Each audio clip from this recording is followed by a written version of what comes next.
There is a limestone ridge that runs north to south above the Vale of Scarsdale in Derbyshire, 6 miles east of Chesterfield, and on the highest point of that ridge stands a building that does not behave the way an English castle is meant to behave. It has battlements, but they have never seen a siege engine. It has a keep, but the keep was built for pleasure. It has a riding house nearly 50 metres long, attached to a courtyard, attached to a ruined range of staterooms whose roof fell in during the reign of George II and was never replaced. Below the ridge, the land drops away into a green bowl that on a clear afternoon shows you the spires of Chesterfield to the west and the chimneys of the old colliery to the east. The road that climbs the ridge from the south passes a long sandstone wall, then turns, then opens onto a gatehouse, and through the gatehouse, golden in any weather that is not actual rain, sits the building that William Cavendish, first Duke of Newcastle upon Tyne, built to be the most beautiful and the most useless castle in England. It is called Bolsover. It sits between two of the most famous houses in the Midlands. To the west, 6 miles as the crow flies, stands Hardwick Hall, the great glass-fronted Elizabethan prodigy house raised by Bess of Hardwick in the 1590s. To the northeast, 4 miles by the old carriage road, stands Welbeck Abbey, the seat of the Cavendish Bentinck Dukes of Portland, with its underground ballroom and its 16 miles of tunnels. Bolsover is the third point of that triangle, and it is the strangest of the three. Hardwick was built to impress. Welbeck was built to hide. Bolsover was built to play. The man who built it, William Cavendish, was the grandson of Bess of Hardwick by her second husband, Sir William Cavendish, and he inherited from his grandmother the family taste for stone and money, and from his father, Sir Charles, a more particular taste, which was for romance. He wanted a castle out of Spenser. He wanted turrets, and a vaulted hall, and a painted ceiling of paradise, and a garden where the statues moved. He wanted to live inside a fairy tale at a moment in English history when fairy tales were about to end. He very nearly got what he wanted, and the price he paid for it ruined his family, broke his fortune, and left behind, on that limestone ridge above Scarsdale, the most elaborate Jacobean painted interiors that survive anywhere in this country. That is what this script is about. It is about a man, a building, a king, a war, and a curse. It is about a fortune of £941,303, raised across 2 generations, poured into stone and paint and gilt and horses, and lost to a cause that was lost before the money was spent. It is about the largest party an English subject ever threw for an English king, and the bill that came after. It is about 3 servants whose names survive in the estate books, and who do not get monuments. And it is about a small painted room, no bigger than a modern bedroom, with a vaulted ceiling of heaven on which angels still drift across the gold, 405 years after the brush left the plaster, in a castle whose owner died in exile from everything he had loved. Begin, as everything at Bolsover begins, with the ridge. There has been a fortress on this ridge since the 11th century. The first builder was William Peveril, the Norman knight to whom the Conqueror granted the lordships of the Peak after Hastings. Peveril raised a motte and bailey castle on the limestone in the 1160s, a defensive site of earth and timber, then of stone, dominating the road between Sherwood Forest and the High Peak. The Peveril line failed within 3 generations. By 1155, Bolsover had reverted to the crown, and for the next 4 centuries it passed through royal hands and noble tenants, without anyone of consequence loving it. It guarded a road that mattered, and then the road mattered less, and then the castle did too. By the time the Tudor age ended, the medieval keep was a roofless ruin. The curtain walls were quarried for sheepfolds in the village below, and the manor was sold off as a derelict site with 200 acres of grazing. In 1608, Sir Charles Cavendish bought what was left for £25. £25 in 1608 was the price of a good horse, a year's rent on a yeoman's farm, or 4 nights of carousing at court for a serious nobleman. Sir Charles was not buying the castle. He was buying the view. He was buying the ridge. He was buying a position close enough to his elder brother's seat at Welbeck and to his mother's masterpiece at Hardwick to make a family triangle in the Midlands that no other dynasty could touch. Sir Charles was the second son of Bess of Hardwick by her second husband, Sir William Cavendish, the Tudor financier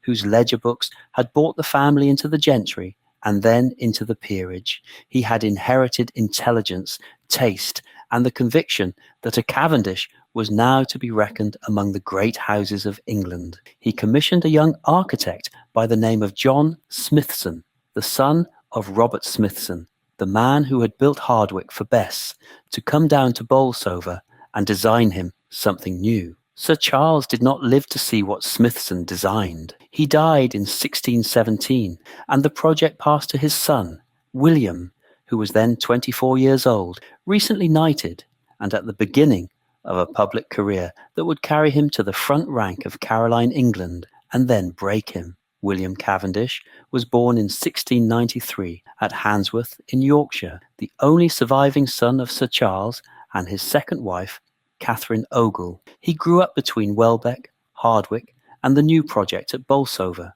By his teens, he was a noted horseman, a swordsman, and a friend of poets. By his 20s, he had been knighted by King James, married into money, sired a son, and begun to gather around him the artists and craftsmen who would do the work of the next 60 years. Among them was Ben Jonson, the most celebrated playwright at court after Shakespeare's death, who would later write 2 masques for Bolsover. Among them was Inigo Jones, the royal surveyor who would lend Smythson his Italian eye for proportion. Among them was Antonio van Dyck, who would paint the famous equestrian portrait of Newcastle in 1635, the canvas now in the collection at Welbeck, and among them, above all, was John Smythson himself, the quiet provincial architect from Nottinghamshire who would translate William Cavendish's romance into stone. What they built between 1612 and 1617, and then on through the 1620s and into the 1630s, was unlike anything else in Jacobean England. They called it the Little Castle, and the name has always undersold it. It is a 6-story keep of golden Magnesian limestone, quarried from the ridge itself, set with octagonal turrets and a parapet walk, and built with no defensive function at all. It is a stone poem about castles. From the outside, it looks like a structure that has stood on the ridge since the Wars of the Roses. From the inside, it is a Jacobean pleasure palace, room by room, painted from skirting to ceiling with classical scenes, biblical scenes, and a private mythology of love. You enter on the ground floor into the Pillar Parlour, where the central pier is carved into a single column of dark Derbyshire marble, and the ceiling above is painted with the 4 seasons. You climb a stair to the Star Chamber on the first floor, the principal reception room, where the painted ceiling shows the stars of the night sky in gold leaf on a blue ground, and the walls beneath are panelled in a soft cream paint that catches the light of the lead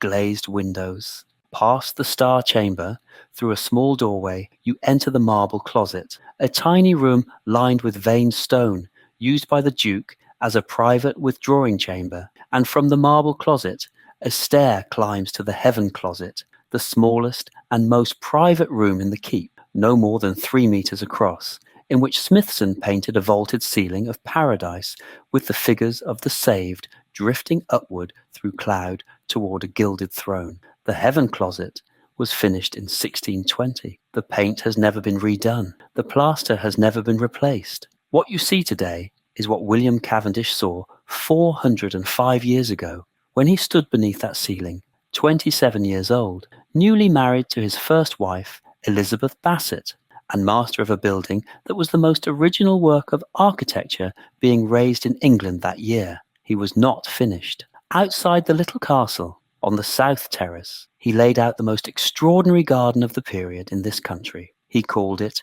the Venus Garden. He hired a French Huguenot engineer named Salomon de Course, a fountaineer who had worked at Heidelberg and Greenwich for the Princess Elizabeth, to install the hydraulics. He commissioned statues of Venus, of Bacchus, of nymphs and satyrs, and arranged them around a central fountain in a small walled enclosure where the waters could be made to play across the figures. Contemporary descriptions of the Venus garden are franker than English garden writing of the period usually allows itself to be. The garden was, by the standards of its day, lascivious. It was a private joke between William Cavendish and the small number of intimates who were ever shown it, including the King of England. The originals of the statues are gone.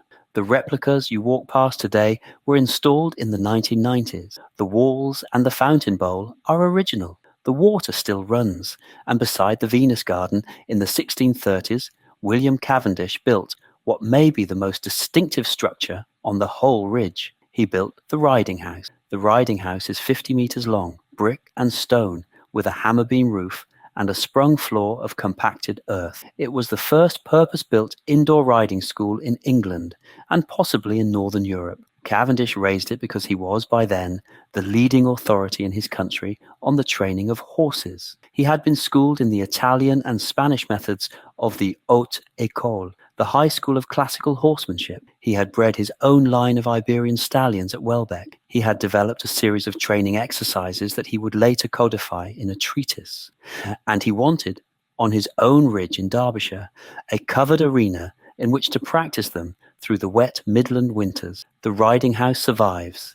It is the oldest indoor riding school still standing in Britain. The hammer beams are original. This is the place that Charles I came to see in the summer of 1633, and it is the place that the following summer the same king and his queen came to again, in an event that bankrupted William Cavendish and gave Bolsover its name in the history books. The first royal visit, on the 30th of July 1633, was a courtesy stop on the king's progress to Scotland for his belated coronation at Holyrood. Charles broke his journey at Welbeck Abbey, the senior Cavendish seat, where William Cavendish entertained him for 3 nights at a cost of £4,000. £4,000 in 1633 was the annual income of a substantial earl. The king was diverted, the queen was charmed, and the party rode the 4 miles down the ridge to see Bolsover, which was still being completed. Charles is reported to have admired the little castle, walked the painted rooms, looked at the Venus garden, and asked William Cavendish whether the king might be invited back when the works were done. Cavendish said yes. He was, at that moment, agreeing to spend a fortune. The second visit took place on the 30th of July, 1634, exactly 1 year later. This time the destination was Bolsover itself, not Welbeck. This time the Queen, Henrietta Maria, came with her husband. This time the entertainment was not a courtesy supper, but a full court masque, written for the occasion by Ben Jonson, with music by Henry Lawes, staged in the riding house, with the Cavendish horsemen performing a display of haute école choreography between the acts. Jonson called the piece Love's Welcome at Bolsover. It is one of the last masques he wrote before his death in 1637, and it survives in the folio of his works published posthumously in 1641. Its opening line, addressed to the king, reads, "Welcome, indeed, may you be called, to whose presence the place itself is brightened." The cost of the day was £15,000. It is worth pausing on what that day looked like. The royal party arrived on horseback in mid-afternoon, descending the ridge from the north, having ridden across from a hunting stop at Worksop. The Bolsover gatehouse had been hung with green boughs and with painted cloths showing the Stuart arms quartered with the Cavendish. A line of liveried grooms in blue and silver waited in the courtyard. The horses of the royal party were taken at once into the riding house, where stalls had been built specially for the occasion, lined with fresh straw and hung with the colours of the king's stable. The guests entered the little castle by the south door, were shown the Pillar Parlour, and were led upward by William Cavendish himself, candle in hand, to the Star Chamber. Supper was laid out in the terrace range. There were 27 dishes in the first service and 23 in the second. The wines were Burgundy and Canary, with sweet Spanish for the ladies. Music was provided through the meal by a consort of viols supplied from the household of the Earl of Pembroke, who had ridden down from his own estates to attend. After the meal, the company processed in lantern light down the courtyard steps and into the riding house, where the floor had been swept and laid with fresh sand, and the great oak doors at the far end closed against the night, and the masque began. Ben Jonson was not present in person. He was 61 years old and bedridden in London with the long, final illness that would kill him 3 years later. He had written the masque from his sickbed and sent the manuscript down by post rider. Henry Lawes, the King's composer, came up from London with the score and rehearsed the singers in the days before the visit. The roles were taken partly by professional players brought up from court and partly by members of the Cavendish household. The text survives. It is one of the slightest of Jonson's masques,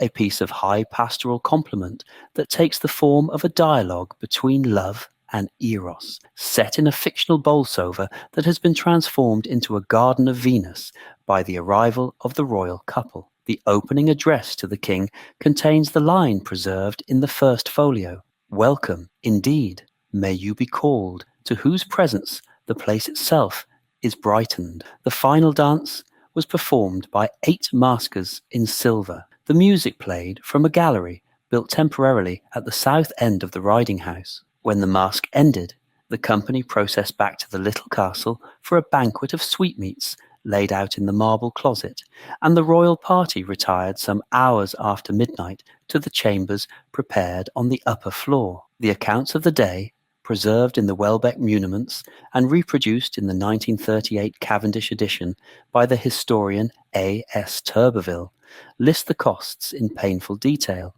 Wages to the maskers and musicians, £420. Fabric for the mask costumes, silver tissue and silk, £900. The viols and singers from Pembroke's household with their travel, £110. Wines, £840. Game and meat, £590. Confectionery and sweetmeats, £210. Stabling and feed for the royal horses, £90. The hire of the additional plate from the London goldsmiths, £800. The temporary alterations to the riding house gallery, £240. The bows, painted cloth, and lighting throughout the courtyard and the staterooms, £310. Gifts to the royal servants and the royal coachman by long custom paid by the host, £400. And under a single line item described simply as other charges, a figure of £11,090, which historians since have understood to cover the cost of fabric, gilt, and decoration in the little castle itself, work commissioned specifically against the king's second visit and completed only in the weeks before he came. It is difficult to make a modern reader feel the weight of that figure. £15,000 in 1634 was more than the entire annual entertainment budget of the Crown. It was the equivalent, in purchasing power on the agricultural land William Cavendish drew his income from, of something approaching £4 million today. It was, by some accounts, more than Charles had spent on his own coronation. It was paid for in part out of borrowed money, in part out of mortgaged land, and in part out of the running income of the Cavendish estates in Nottinghamshire and Derbyshire. William Cavendish never recovered the outlay. He never tried to. He believed, with the conviction that animated every gesture of his adult life, that a great noble's duty to his sovereign was to spend without counting, and he believed it on the day his banker presented the invoice as firmly as he had believed it the night he commissioned the masque. He had reason, that summer, to feel triumphant. The king had named him, 4 years earlier, to the Privy Council. The Queen had embraced him as a personal favourite. Within 4 years he would be appointed tutor to the Prince of Wales, the future Charles II, a position that put him at the centre of the Stuart succession. He was, in the summer of 1634, on the most magnificent terms with his sovereign that any English subject not of royal blood had ever enjoyed. Queen Henrietta Maria wrote to her husband shortly after the visit in a letter preserved in the Royal Archives at Windsor, in which she said simply, "We were never so finely treated as at Bolsover. He has built a castle for delight." Behind that letter, behind the Jonson masque, behind the painted rooms and the moving statues and the line of trained stallions stepping the levade in the riding house, the slow disaster was already gathering. The political climate of England in the late 1630s was hardening against the king. The ship money disputes were beginning. The Scottish bishops' wars were 2 years away. The fortune that William Cavendish had committed, in stone and in cash, to the celebration of monarchy, was bound to a throne that would not last another decade. He could not have known, or he knew, and did not believe. Margaret Cavendish, his second wife, writing in her great biography of him, published in 1667, would later compute the figure with the precision of a widow who has read every ledger. His princely losses at Bolsover and Welbeck, she wrote, amounted to £941,303, which was more than the king could possibly repay him. She was correct. The king could not repay him. The king was beheaded. When the Civil War broke out in 1642, William Cavendish raised a regiment for Charles, was appointed commander of the king's forces in the north of England, and led the royalist army to its catastrophic defeat at the Battle of Marston Moor on the 2nd of July, 1644. He fled into exile within the fortnight. By the 5th of August, Bolsover Castle was under siege by a parliamentary force commanded by Sir John Gell. The siege lasted 6 weeks. The garrison, commanded by Cavendish's cousin, Colonel Mushamp, was small. The walls were never built for serious defence, and the relief column never came. Bolsover surrendered on terms in the second week of September 1644. The parliamentary commissioners walked through the painted rooms, the Star Chamber, the Marble Closet, the Heaven Closet, and the Venus Garden, and they did not destroy them. There is no record of why. Some say the local parliamentary commander was a kinsman of one of the Cavendish stewards. Some say the rooms were too small to be worth the trouble. Some say the soldiers were simply moved by what they saw. What is recorded is that the order to slight the castle, sent down from Westminster in 1649, was carried out only on the curtain walls and the medieval gatehouse. The little castle was left standing. The riding house was left standing. The garden walls were left standing. They are standing now. William Cavendish spent the 16 years of the interregnum in Antwerp, in a rented house on the Rubenshuis quarter, attended by his second wife, Margaret, and a household of about 30 servants. He could not afford that household. He kept it anyway, to pay his debts. He gave riding lessons to the exiled English gentry in a hired manege, and he wrote, in French and in English, the work that would become his second monument, A New Method to Dress Horses, published in Antwerp in 1658 in a quarto folio with magnificent engravings of the Bolsover stallions. The book is the foundational text of English classical horsemanship. Its preface contains the line, addressed to the absent king, for whom Cavendish had ruined himself. The horse is the noblest of all servants. I have spent my fortune on him, and the king I served. Antwerp, in the 1650s, was the natural city for an English royalist in exile. It was Catholic, prosperous, and conveniently close to the Spanish Netherlands court at Brussels, where the young Charles II held what remained of his household. William and Margaret Cavendish rented the Rubenshuis itself, the great painter's house on the Whopper, after Rubens's widow began letting it in the late 1640s. They could not pay the full rent. They paid what they could, and lived in a part of the house, surrounded by what remained of the painter's collection. Margaret wrote there. She wrote her first published book of poems in 1653, a volume of natural philosophy in 1655, and a play in 1662. William wrote the horsemanship treatise. He kept a small string of stallions in a hired manege near the cathedral, and he taught the école methods to the exiled English gentry who could afford his fee and to a small number of paying continental pupils. It was not enough. The household was kept afloat by a constant trickle of loans against the mortgaged English estates, by gifts from sympathetic relatives, and by the courtesy of Antwerp merchants who extended credit to a marquis they assumed would one day be repaid by a restored crown. They were repaid only in part. He returned to England at the Restoration in 1660. He was 67 years old. The Bolsover and Welbeck estates were mortgaged to the Gables. His son Henry had managed, by quiet purchase through intermediaries during the Commonwealth, to buy back the freeholds at a fraction of their value, so that the Cavendishes had at least a roof. But the cash flow was gone. The rentals were depressed, and the crown to which William Cavendish had advanced his fortune was,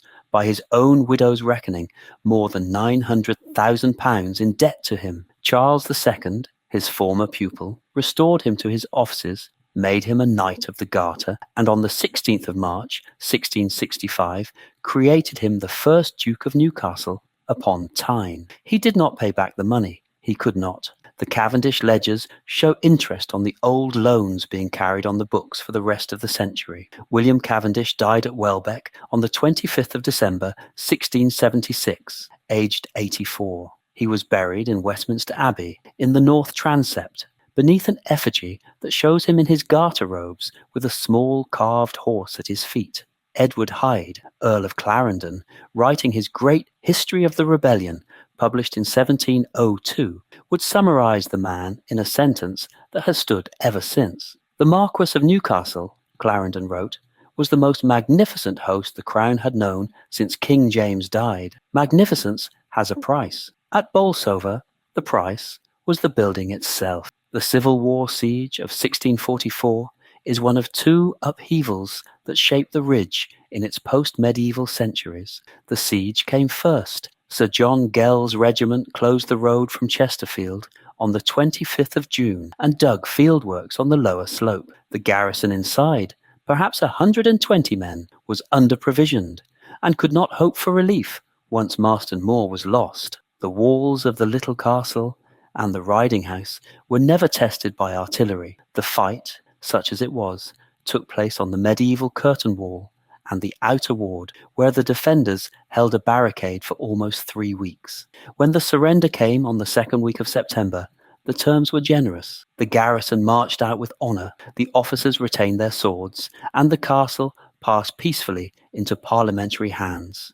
It is one of the few significant royalist sieges in which the buildings under fire were not seriously damaged. The Slighting Order of 1649, by which Parliament systematically demolished the defensive works of the great royalist houses, was applied to Bolsover only on the curtain walls. The painted rooms, the riding house, the garden, the gatehouse, all were spared. It is a long story why. The most plausible explanation, advanced by the English Heritage Architectural Team in the 1990 survey, is that the parliamentary commissioners recognised the little castle as a private residence rather than a fortress, and that they had no instruction to destroy private residences. They left it alone. The second upheaval came a century later. In the 1750s, the terrace range, the long state apartment on the south side of the courtyard that William Cavendish had built in the 1620s to entertain the king, began to fail. The roof timbers, never properly tied into the side walls, began to spread. The lead flashings, untended through the duchy's slow withdrawal from Bolsover in the early 18th century, leaked. Damp got into the wall plates. In a series of collapses across the 1750s and 1760s, the upper floor of the terrace range came down, then the roof, then the central chimney stack. By 1770, the range was a roofless shell. The family did not repair it. The Cavendishes were by then a Welbeck and Chatsworth family. Bolsover had become a memory. It was not abandoned. The little castle was kept watertight. A skeleton staff lived in the ground floor rooms. The riding house was leased to a succession of farming tenants who used it for hay and for horse breaking. The Venus garden was let go to grass. But the great state range that had hosted the King and Queen of England in 1634 sat open to the sky, and within a generation it was being treated as a quarry by the village below. Stones from the terrace range walls were found in 1993, built into the gables of cottages in the lower town. In 1883, the 6th Duke of Portland, William John Cavendish Bentinck Scott, the same Welbeck Duke whose underground tunnel works at the family seat would later become legend, transferred Bolsover by deed of gift to the 7th Duke of Devonshire, the senior Cavendish line. The transfer rationalised the family estates. Welbeck would keep its lands and tunnels. Chatsworth would have the senior title, and Bolsover the The strange, beautiful, useless castle on the ridge would go to the senior cousins. The Devonshires put a small caretaker staff in the gatehouse, kept the little castle dry, mowed the courtyard, and waited. They waited 62 years. In 1945, with the war just ended and the Cavendish family entering the long retrenchment that would see Hardwick Hall pass to the National Trust in 1959, and a substantial part of Chatsworth's contents transferred to the nation in the death duties of 1950, the 10th Duke of Devonshire gave Bolsover to the people of England. The handover was signed in the spring of 1945. The Ministry of Works took possession that summer. The painted rooms were surveyed for the first time by professional conservators. The riding house roof was retiled. The Venus Garden walls were stabilised. The slow recovery of Bolsover Castle, after 3 centuries of partial use, had begun. In 2024, English Heritage completed the most ambitious phase of that recovery to date. A new audio-visual installation went into the riding house and the little castle, designed by the same firm that had handled the relaunches at Eltham Palace and at Walmer. Visitors today, walking through the Star Chamber here, through hidden speakers, fragments of the 17th century music that Henry Lawes wrote for the Masque of 1634. In the riding house, the recorded sound of hooves on the sprung floor plays softly as you walk the length of the building. The investment was substantial and the work was praised. Bolsover, 400 years after John Smythson laid the first ashlar, was finally being looked after with the seriousness it deserved. The Civil War siege, the terrace collapse, the Devonshire transfer, the nation gift, the modern relaunch, 5 upheavals on a single ridge across 380 years. The building has outlasted them all. The painted ceilings have outlasted them all. The hammer beams of the riding house are still up there, original, 410 years old this winter, doing the same work they were cut to do. The men and women who kept the building doing that work, generation after generation, are mostly absent from the published histories. The estate accounts survive in the Welbeck Abbey muniments room, and a handful of names walk out of those ledgers. 3 of them deserve to be lifted into this script.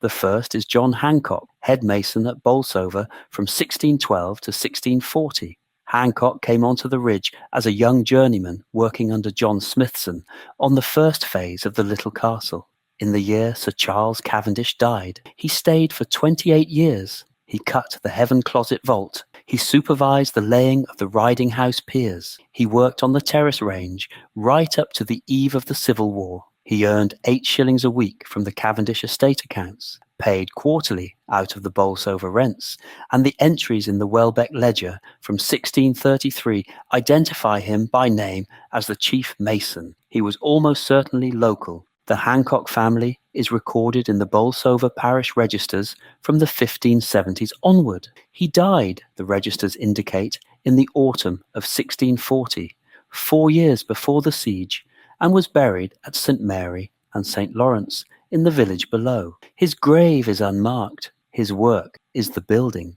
The second is Margery Foljambe, chambermaid to Margaret Cavendish, the second Duchess of Newcastle, from 1645 to 1673. Foljambe entered the Duchess's service as a young woman of perhaps 18 during the first year of the Antwerp exile, having travelled out from England with a small party of Cavendish retainers in the spring of 1645. She returned with the household at the Restoration. She was present in the Welbeck Library during the years 1665 to 1667, when the Duchess wrote The Life of William Cavendish, the great biographical defence of her husband. Margaret Cavendish, the Mad Madge of court gossip and the most original woman of letters of her generation, is recorded as having dictated portions of that book aloud to her chambermaids. Foljambe was one of them. The Duchess died in 1673. Foljambe stayed on at Welbeck under the Duke's son. The estate accounts last name her in 1681. After that, silence. The third is Thomas Wright, riding master apprentice to the Duke from 1630 to 1644. Wright was 12 years old when he was bound apprentice. He served 14 years and was 26 when the Civil War broke. He remained at Bolsover during the siege of 1644. After the surrender, he stayed on under parliamentary occupation to look after the horses that could not be removed. At the Restoration, he returned to formal Cavendish service at Welbeck and worked there as a riding master in his own right for the remainder of his career. His name appears in the Welbeck stable accounts as late as 1678, when he was 60 years old and presumably ready to retire. The methods he taught at Welbeck were the methods William Cavendish had codified in a new method to dress horses. The book describes them. Wright lived them. Between the two men, master and apprentice, the classical English riding tradition is held in unbroken continuity from the 1630s to the 18th century. 3 names: a mason, a chambermaid, a horseman. None of them appear on the painted walls. None of them have a tomb in the parish church that is identifiable today. All of them are in the ledgers. All of them put their hands on the building. The building remembers them, whether or not their names are read aloud. Bolsover Castle today is in the care of English Heritage. The site is open from March to November and welcomes around 60,000 paying visitors a year, which makes it a substantial property in the English Heritage portfolio without quite reaching the front-rank visitor figures of Dover or Tintagel. The car park is at the bottom of the south approach. The ticket office and shop occupy a restored corner of the gatehouse. The little castle, the riding house, the terrace range ruins, the Venus garden and the courtyard are all open to visitors, with full interpretation panels in the principal rooms and audio narration available through a free downloadable app. The little castle interiors are the heart of the visit. The Pillar Parlour on the ground floor, with its central marble pier and its painted ceiling of the seasons, is the first room you enter. The stair takes you up to the Star Chamber, the gilded ceiling intact, the cream panelling soft in the window light. Past the Star Chamber, you reach the marble closet, the small veined room used by the Duke as a private withdrawing space. And from the marble closet, a tight stair winds up to the heaven closet itself, where the vaulted ceiling of paradise hangs over a room no bigger than a modern walk-in cupboard. The room is too small for crowds. Visitors are admitted in groups of 6. A steward stands quietly at the door. The riding house is the most evocative of the open buildings. Stand at one end of the 50-metre nave and look down the line of the hammer-beam roof, and you can hear, very faintly, the audio-installed sound of hooves on the earth floor. The hammer beams are the original timbers of 1630. They were cut from oak felled at Welbeck. Recent dendrochronological dating, published in 2018, confirmed the felling year as 1629 to 1630. The roof is the largest surviving Caroline indoor riding school in Britain and possibly in Europe. The Venus garden is the most enigmatic of the open spaces. The walls are original. The fountain is original. The statues are 1990s replicas cast in a hard-wearing reconstituted stone after marble originals that vanished during the Commonwealth. The hydraulics, restored in the same campaign, run on a single afternoon cycle pump. The lascivious figures of the Jacobean original are reproduced faithfully enough that the garden is, even today, an unusual experience for a National Heritage visitor. The interpretation panel does not entirely disguise the original purpose of the space. The terrace range remains a roofless ruin, consolidated rather than rebuilt. From its western end, you look out across the Vale of Scarsdale toward the spires of Chesterfield. From its eastern end, you see the gatehouse, and the courtyard, and the back of the little castle. The collapse of the 1750s has been left visible as part of the historic record. There is no plan to roof the range. There never will be. The events programme in the summer months includes jousting demonstrations in the courtyard, falconry on the south lawn, and on selected weekends, a haute école riding display in the riding house by the Royal Mews horsemen. The displays draw a particular kind of visitor, half family on a day out and half horse enthusiast in the William Cavendish tradition. The Royal Mews riders are well aware of the lineage. They have read A New Method to Dress Horses. Bolsover also runs a small but serious schools programme in the autumn term focused on the painted rooms and on the history of court entertainment in the Caroline period. The riding house is hired out for weddings and corporate events through the winter, and the income from those bookings is rolled back into conservation. The Heaven Closet is not available for hire. The English heritage policy, sensibly, is that no commercial use of the most fragile room is permitted. The shop in the gatehouse stocks a small but well-chosen list of titles. A facsimile of the 1658 Antwerp edition of a new method to dress horses is the most popular item. There are also reproductions of the engravings from that volume, framed prints of the Star Chamber ceiling, and a children's guidebook to the painted rooms written by the English Heritage Education Team in 2021.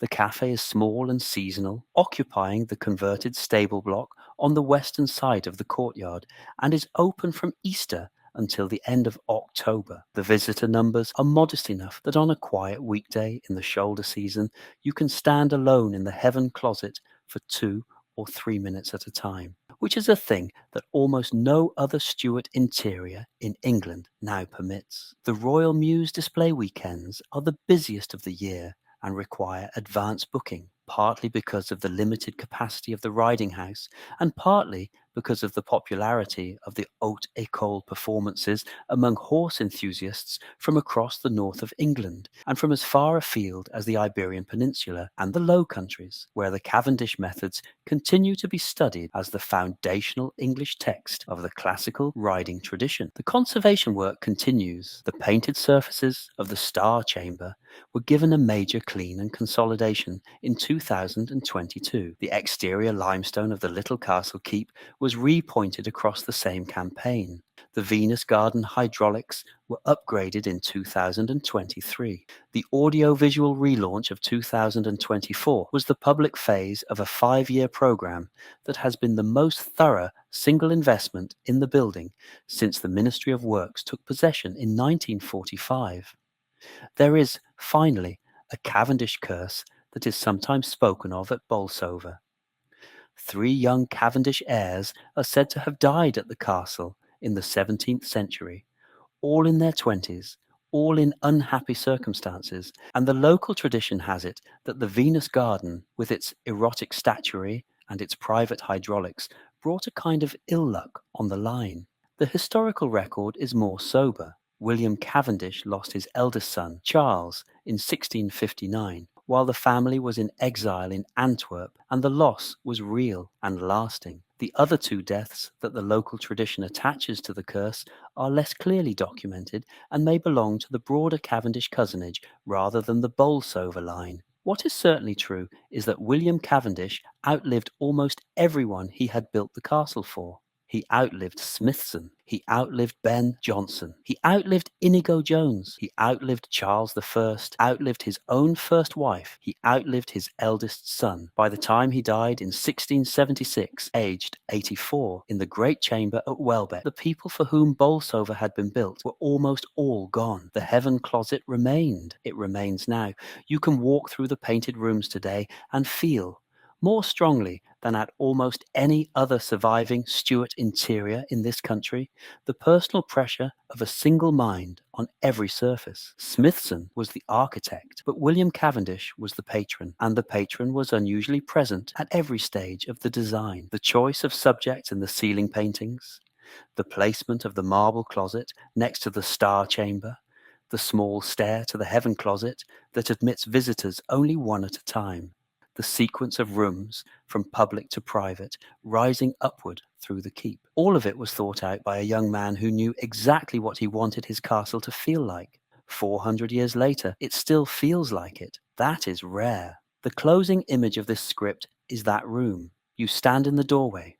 You are 6 meters above the courtyard. The ceiling above you is vaulted in plaster, low enough that a tall person can almost reach the bosses.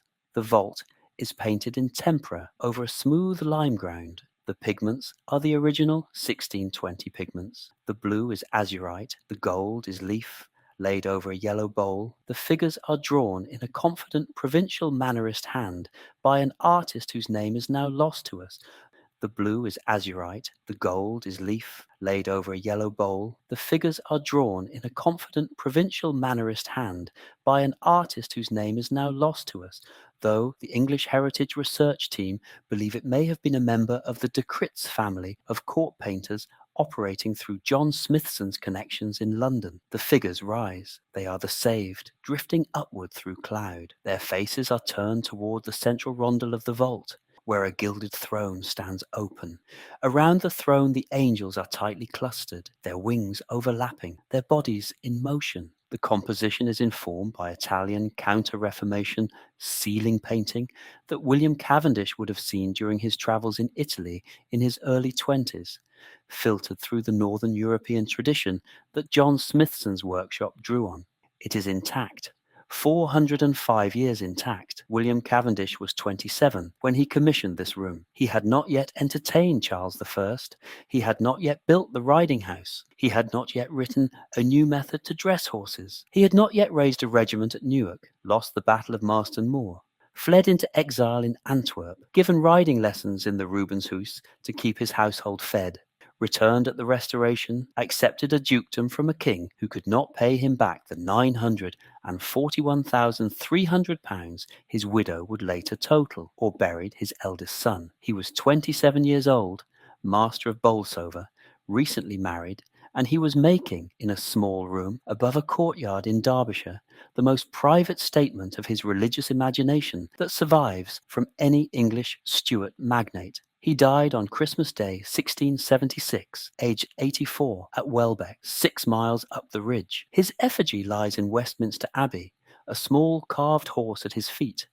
His widow Margaret, the philosopher and writer they called Mad Madge, the most original woman of letters of her generation, lies beside him. His fortune is gone.